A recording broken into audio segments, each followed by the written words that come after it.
Hello बच्चों, let's read the question. The question is saying if receptor molecules are removed from target organs, then the target organ will option A continue to respond to the hormone without any differences. Option B continue to respond to the hormone but will require higher concentration. Option C continue to respond to the hormone but in opposite way. And option D not respond to the hormone. तो आइए देखते हैं हम इसका की concept. तो अगर हम इसके की कंसेप्ट की बात करें तो इसका की कंसेप्ट क्या हो जाएगा? इसका की कंसेप्ट हो जाएगा mechanism of hormone action.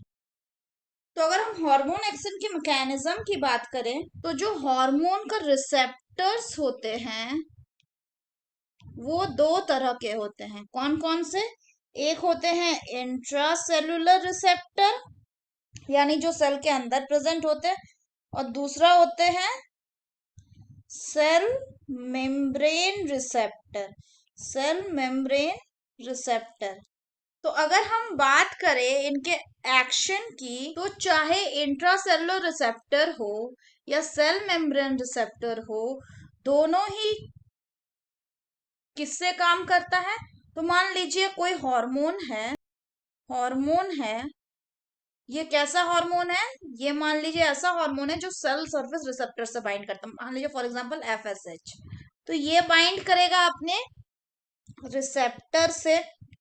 It will bind to its receptor and form a hormone receptor complex. एक हार्मोन रिसेप्टर कॉम्प्लेक्स बनाएगा। उसके बाद क्या करेगा? उसके बाद ये रिस्पॉन्स जनरेट करेगा। पहला रिस्पॉन्स, जिसको रिस्पॉन्स 1 बोलेगा। इसके बाद ये बनाएगा सेकेंड मैसेंजर। और उसके बाद फर्दर इससे क्या होगा? उसके बाद फर्दर यहाँ पे बायो केमिकल रिस्पॉन्सेस हमें दिखेंगी। जिसके बाद क्या होगा? जिसके बाद फिजियोलॉजिकल रिस्पॉन्सेस दिखने लगेंगी फाइनली। और अगर हम यहाँ पे बात करें ऐसे हार्मोन्स की जिनका रिसेप्टर इंट्रासेलुलर होता है, यानी कि जैसे एग्जांपल स्टीरॉयड हार्मोन, तब भी क्या होगा? तब भी जो हार्मोन होगा वो क्या करेगा? It will go inside the cell, और सेल से कहा जाएगा? इसके बाद सेल के अंदर के न्यूक्लियस में जाएगा। यहाँ पे जाके क्या करेगा? यहाँ पर जाके बना लेगा हार्मोन रिसेप्टर कॉम्प्लेक्स। और हार्मोन रिसेप्टर कॉम्प्लेक्स बनाने के बाद ये क्या करेगा?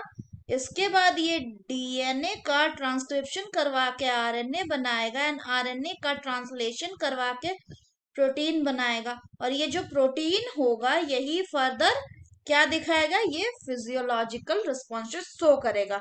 तो दोनों ही केसेस में अगर हम देख रहे हैं तो हार्मोन रिसेप्टर जो कॉम्प्लेक्स है वो बन रहा है। तो इसका मतलब हार्मोन का फंक्शन करने के लिए अपने रिसेप्टर के साथ इंटरेक्ट करना जरूरी है।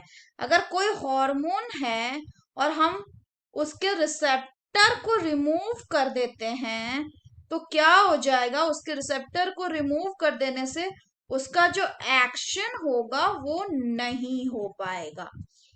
सो correct answer will be option D, that is not respond to the hormone. यानी पूछ रहा है क्वेश्चन में कि अगर रिसेप्टर मॉलिक्यूल को हटा दिया हम टारगेट ऑर्गन से, तो टारगेट ऑर्गन जो है वो हार्मोन के प्रति रिस्पॉन्ड नहीं करेगा। अगर हम बाकी ऑप्शंस की बात करें एनालिसिस करने की, तो ऑप्शन ए बोल रहा है continue to respond to the hormone without any difference. तो ये बिल्कुल गलत है, क्योंकि हार्मोन रिसेप्टर अगर कॉम्प्लेक्स ही नहीं बनेगा तो फर्दर जो सिग्नलिंग है वो प्रोसीड नहीं करेगा।